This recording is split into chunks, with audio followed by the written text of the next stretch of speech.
Y ahora toca hablar de cine. Lo hacemos en esta tertulia que mantenemos con cuatro grandes amigos, directores de cine y músicos, como es el caso de Javier Marrero. Ya está Javier con nosotros, vamos a darle hoy la bienvenida a él en primera instancia. Javier, bienvenido, ¿qué tal estamos? Hola, muy bien, encantado de estar de nuevo por aquí. Y los habituales directores de cine que siempre nos acompañan. Abel Hernández Belsa, un saludo, que te tengo más a mano aquí, que estamos emitiendo desde Los Realejos y tú estás en la villa de La Orotava. Venga, Un un saludo, saludo para bienvenido. todos. ¿Qué tal? Y por el área metropolitana tenemos a Giuseppe Lageliu, que debe estar por la ciudad de La Laguna. Si vamos desde aquí, desde nuestros estudios, pues nos encontramos primero a Giuseppe. Hola, un saludo, muy buenas, ¿qué tal? Hola, muy bien, muy bien. Ya por fin de nuevo en La Laguna. Sí, Sí, señor. Y si bajamos a Santa Cruz, para que ahora me diga que no está allí, porque a veces viaja también, pero no me dijo nada, yo lo ubico ahora en Santa Cruz. A Basni Ramos, un saludo, muy buena. Muy buenas, efectivamente sí, hoy nos toca estar por Santa Cruz, hoy sí estamos en casita tranquilos. Muy bien. Pues vamos a hablar de muchos temas en este tiempo de radio relacionados también con el mundo del cine y con otras cosas, porque el cine se relaciona, como muchas veces hemos analizado en estas tertulias, en estos encuentros, pues con muchos temas. Pero me van a permitir ustedes que le dé primero la palabra aquí al amigo y compañero Abel Hernández Belsa, porque desde el Instituto de Estudios Hispánicos de Canarias, que tiene su sede en el municipio de Puerto de la Cruz, el cine siempre está presente, y me imagino que con alguna novedad, Abel. Bueno, novedades, todos los meses hay novedades. Este martes proyectaremos, como solemos hacer los últimos martes de cada mes, la película Días Perfectos de Wim Wenders, que precisamente lo hemos comentado aquí. Javier la había visto, yo sé, creo que también la había visto, y entonces yo lo que he cogido es pues ahora mismo lo que está en el mercado, que es subtitulada en castellano. Los subtítulos son muy pocos, y el tema a debatir era, bueno, lo que ya habíamos comentado nosotros, los placeres de la vida cotidiana, cómo la vida cotidiana forma parte de la vida de todas de 8.000 millones de personas, y cómo en ciertos aspectos hay personas que vive la vida así a través de la cosa que hace diariamente. Bueno, pues ya lo saben los amigos oyentes. Luego todo este tipo de encuentros, de exposiciones, tienen la página del propio Instituto de Estudios Hispánicos de Canarias, y ahí pues pueden entrar, conocer un poquito más los programas. De hecho, aquí en esta casa, en Radio Realejo, solemos conectar con el secretario, con el amigo Jerónimo de Francisco, que nos pone cada mes pues en antena cada una de esas fechas y cada una de esas actividades, y que luego ampliaremos si es necesario, como hemos hecho hoy con Abel Hernández Belsa. Pero es que la ciudad de La Laguna, Giuseppe Lageliu, ha tenido en estos últimos días una feria del cómic, y ustedes dirán, ¿y qué relación tiene esto con el mundo del cine? Yo creo que sí tiene mucho, ¿no, Giuseppe? pues sí, de toda la vida que ha habido una gran relación entre el cómic y el cine. Bueno, por irnos muy lejos, a Javier Marrero yo lo conocí creo que fue el año 80 del siglo pasado, en la... Sí, sí, Y madre, qué lejos suena eso. hace unos cuantos años, hace unos cuantos Sí. años. Eso es Y entonces para que no estábamos sepan en... la edad de ellos, ya se queda uno lejano en el tiempo, pero se conocen desde esa época, uniéndolo con el tema del cómic. Ahí surgió la amistad. Efectivamente, yo estaba, eran unos cursos de verano para profesorado, y entonces justamente descubrimos bueno, yo estaba evidentemente dando algo de lenguaje del cine, y nos encontramos con Javier Marrero, que estaba hablando del lenguaje del cómic, ¿no? Y que bueno, apoyar también en mucho de esto, y ahí empezó pues nuestra amistad y nuestra colaboración mutua, porque ya al año siguiente ya unamos esfuerzos y integramos una cosa con la otra, porque tienen que ver, es un arte visual, un arte de cómo juega la palabra y la imagen, y en el tiempo, ¿no? Lo que pasa es que uno lo hace en páginas y el otro pues lo desarrolla de una manera temporal, que es el film, ¿no? Bueno, el tema estaba en que este fin de semana, pues efectivamente ayer por la mañana me acerqué a la Plaza de Adelantado, donde tenía lugar una feria del cómic, y me encontré con una sorpresa de que yo estaba como... Era mucho más que una feria del cómic, no era solamente una serie de casetas con las últimas novedades y tal, sino que en la Casa Anchieta, que la han... está ya muy preparada, porque creo que lo van a dedicar a un museo, al museo dedicado a Padre Anchieta, pero que todos esos salones, todo su... Pues esa casa que es fenomenal, ¿no? Una casa antigua de toda la vida, que en los años 80, desde que la Escuela de Actores empezó allí, los ensayos empezaron allí, era la sede de la Escuela de Actores, y lo han convertido en una especie de museo en esos momentos del cómic, con unas salas muy bien preparadas, con reproducciones en tamaño grande, incluso con carteles explicativos del sufrimiento, sobre todo el tema del manga, ¿no? Porque el manga es lo que ahora mismo mueve, pero la cantidad de dinero que mueve es impresionante. O sea, hace poco estuve por Barcelona y antiguamente había en el Paseo de San Juan una tiendita que vendía cómics, que era la editorial de Norma, y nada, tú entrabas allí y bueno, y una tiendita, ¿no? Pero ahora llegas allí y no es una tiendita, es toda la manzana entera, está llena de puertas y tal, y no solamente está Norma, que está agigantado,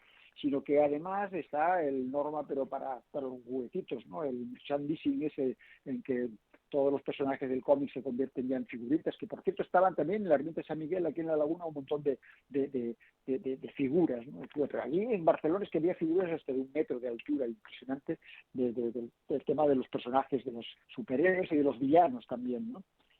Y claro, la historia del manga, es que la historia sobre todo del dibujo japonés, porque había muchas reproducciones de eso, pues yo me quedé total, porque decía, no, es que manga significa simplemente un dibujo hecho así como un garabato, ¿no? Y bueno, pues esto ha trascendido a la palabra manga y ahora es lo que se lleva, pero que allí había pues toda la historia de cómo en Japón las ilustraciones procedían ya del siglo XII, siglo XIII, ¿no? Y que a la par de la evolución del cómic, sobre todo el norteamericano, que es lo que nos ha llegado a nosotros, pues hay también paralelamente una evolución del cómic japonés que va un poco en relación también con el sistema occidental y que también se desarrolla y que ahora mismo es el que ahora está vendiendo pues la tira, ¿no?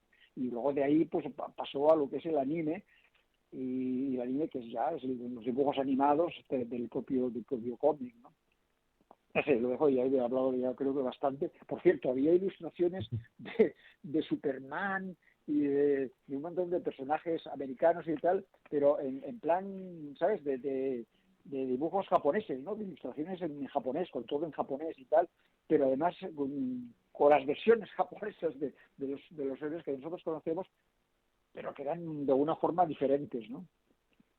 Es decir, hay todo un mundo ahí para explorar. Parece Pues que todo el cómic es el que conocemos, americano y español, y resulta que esto es un mundo todavía por explorar, ¿no? pues Javier, ¿tú Sí, claro. qué puedes aportar también? Bueno, yo todavía no he visitado el tanto no puedo hablar. Lo que sí puedo decir es que efectivamente, primero, las relaciones entre el y el cine siempre han sido muy estrechas y son lenguajes que se realimentan mutuamente.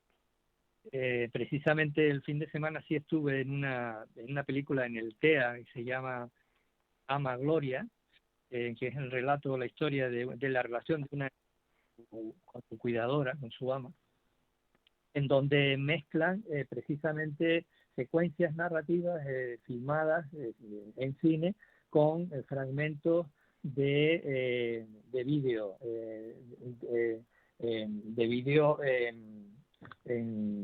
como dibujos animados, ¿no? Y utilizan la doble narración entre uno y otro como una manera de construir el relato de la historia que se cuenta. Quiero decir con esto que, bueno, de ahí al paso de los héroes al soporte de cómic, al soporte cinematográfico y de la transformación del lenguaje del cómic.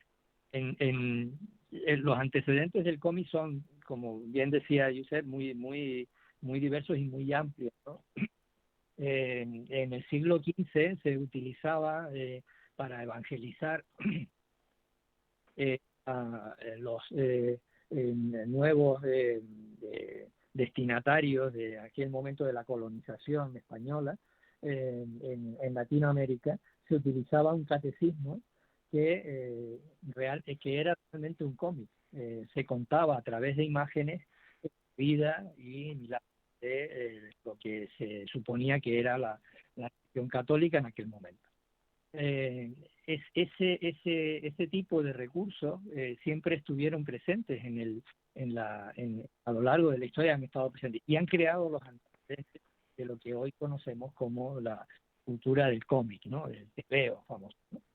Así que, bueno, ahí hay mundos paralelos, hay mundos que entran en conexión y que es muy apasionante conocer en profundidad, ¿no? Yo creo que es una magnífica idea que aquí también se haya traído esto. Y desde luego la perspectiva actual de cómo el mundo del cómic, a través del cómic japonés, se ha impuesto en el mundo, pues es otro aspecto que merecería la pena hablar largo y tendido, porque evidentemente supone una mutación importante dentro de la influencia y del mundo del cómic como fenómeno cultural y económico.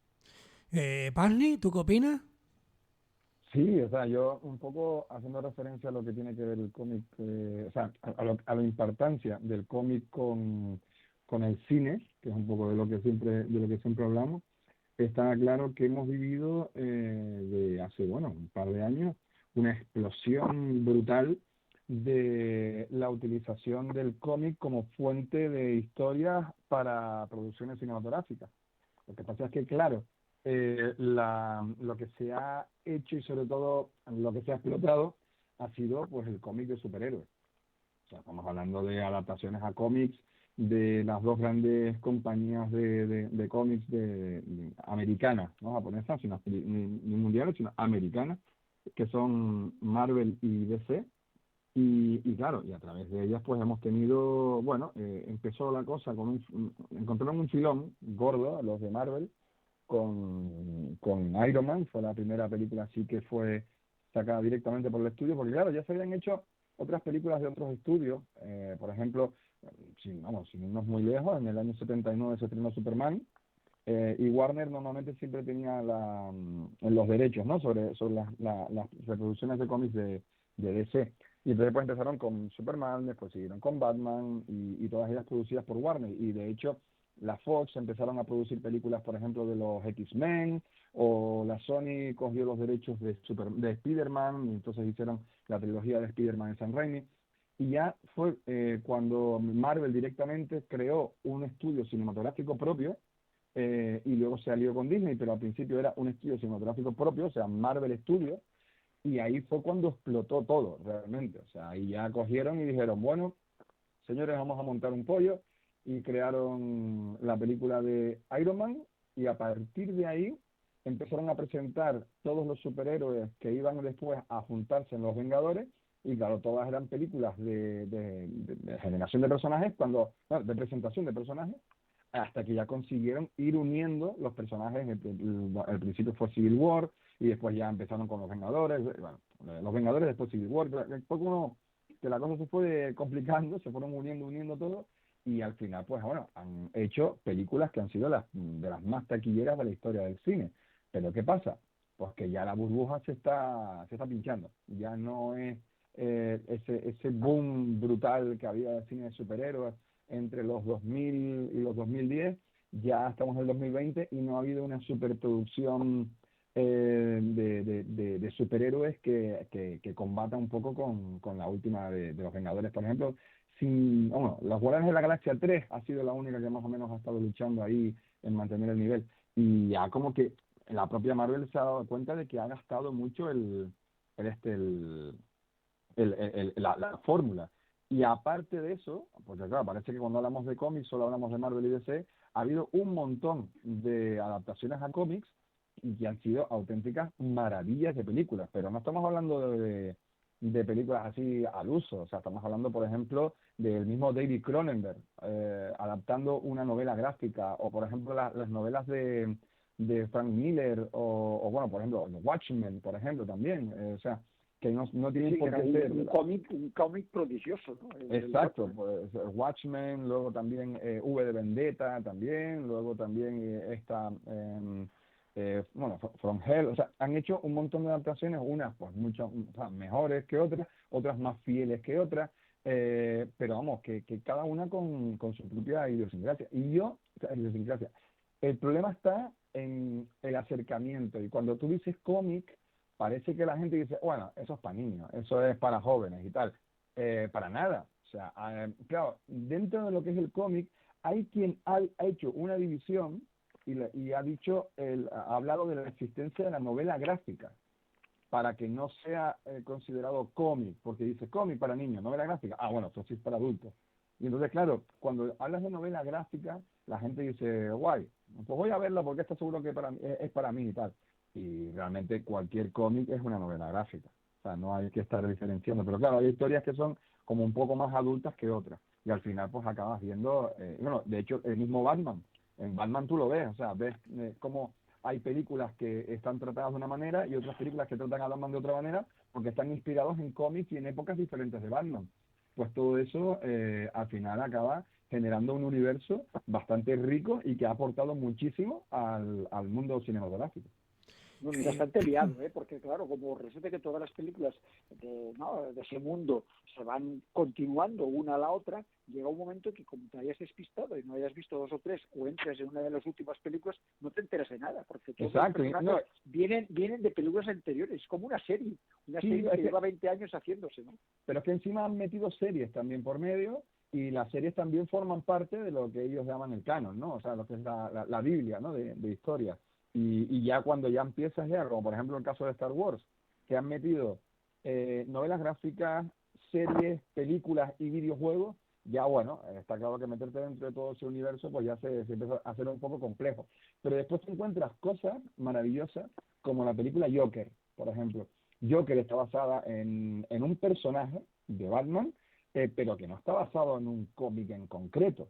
De hecho, el director dijo que se había basado más en varias películas de Scorsese, o sea, El Rey de la Comedia y Taxi Driver, que en algún cómic en concreto. Es verdad que está La Broma Asesina, que es un cómic maravilloso, que bueno, el protagonista principalmente es el Joker, pero que no tiene, lo que es la historia es creada específica para la película, y al final pues se convirtió en un bombazo. Bueno, el propio Joaquin Phoenix se llevó el Oscar por haber interpretado al Joker, y no está basado en un cómic, pero está basado en un personaje de cómic, o sea que aprovecharon la existencia del cómic para generar una historia completamente diferente.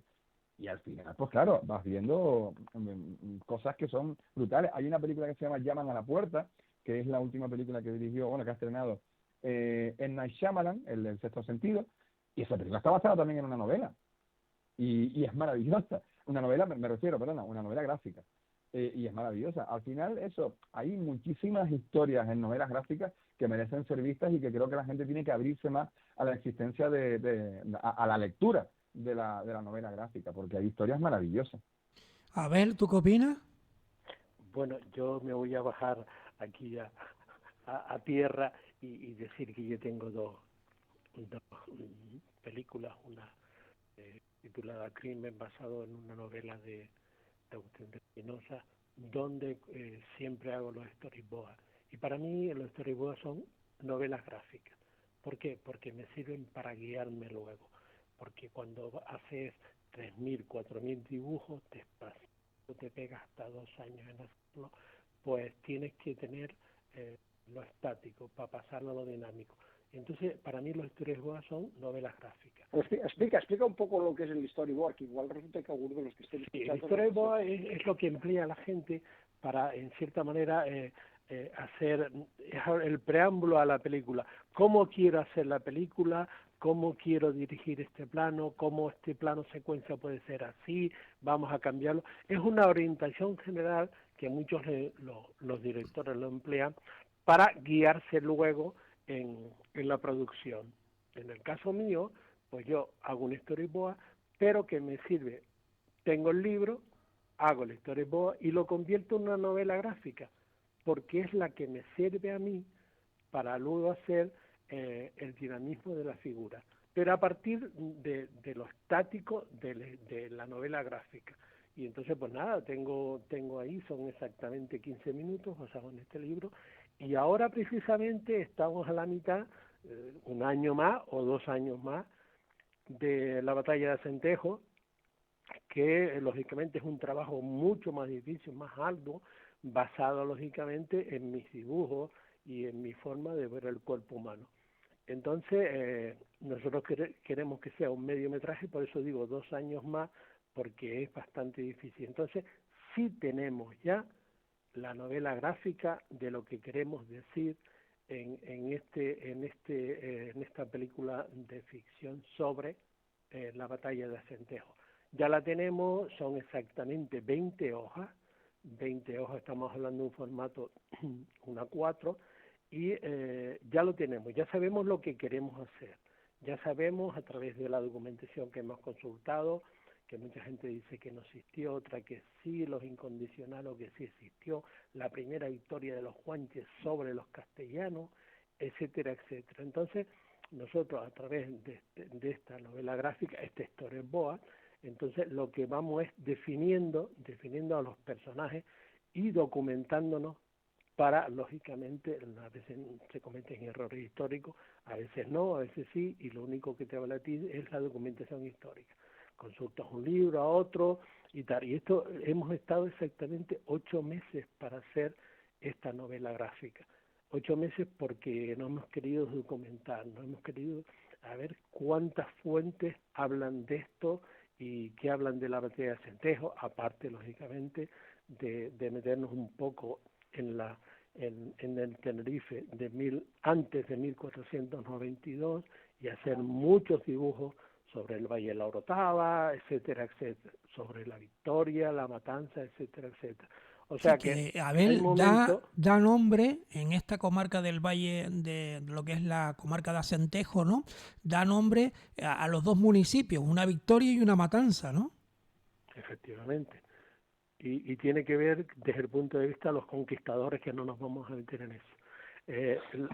Como estamos hablando de cine, vamos a hablar de cine y déjate de rollo. Yo siempre lo he dicho. Que eso es para otro día, y en otro programa diferente, claro. Yo siempre lo he dicho, la matanza de quién y la victoria de quién, porque hay que mirar un poco, depende de qué punto, hay quien dice que la matanza y la victoria tendrían que cambiar de sitio. Vale, esa es la clave. Y uno llamarse la victoria y el otro llamarse matanza y cambiar, ¿no? O sea, hay que mirar. La victoria de Acentejo y la matanza también de Acentejo, ahora. Hay que mirar un poco. Sí, qué fue antes y qué fue después también. No, y exacto, no solamente qué fue antes y qué después, sino que quién, para quién, claro, para quién la victoria. De quién ha escrito la historia, evidentemente. Exacto, ¿Quién escribe la historia? exacto. Pues el que queda vivo. No, primero está claro que es la matanza de Acentejo, que ahí salieron derrotados los españoles, pero luego los españoles ganaron en la victoria de Acentejo y por eso se llama victoria. Y vale, entonces para algunos la matanza de Acentejo fue realmente una victoria. Efectivamente. Nosotros hemos querido plantear el tema de un punto de vista histórico, no nos metemos mucho, aunque en cierta manera se ve perfectamente por dónde van los tiros. Hay que tomar partido siempre. Sí, pero no, bueno, escúchame, yo sé perfectamente lo que nosotros queremos hacer, tampoco queremos meternos mucho de lleno en estas cuestiones, sino lo que queremos es hacer, lo que queríamos hacer era un storyboard, una novela gráfica definiendo el hecho histórico, con las dudas de que si se celebró o no se celebró y todo lo demás, porque ya todo lo referente a las interpretaciones que acaba de comentar Basi, ya lo haremos en otro sitio, en otro lugar y en otro contexto. O sea que queríamos eludir esto para hacer entender a la gente que lo que estamos mirando es el hecho histórico. Explicar rápidamente lo que es un storyboard. Un storyboard es cuando uno va a grabar algo en concreto, pues tú puedes tener en mente, o sea, antes de grabar tienes que tener en mente qué planos vas a usar. No te vas a plantar allí y decir, bueno, pues a ver qué hacemos. O sea, lo normal es... Bueno, hay algunos tener... que lo hacen así, ¿eh? Cuidado. Sí, a ver, yo te puedo decir que yo rodé una película entera así, pero bueno, no se tendría que hacer, no se tendría que hacer.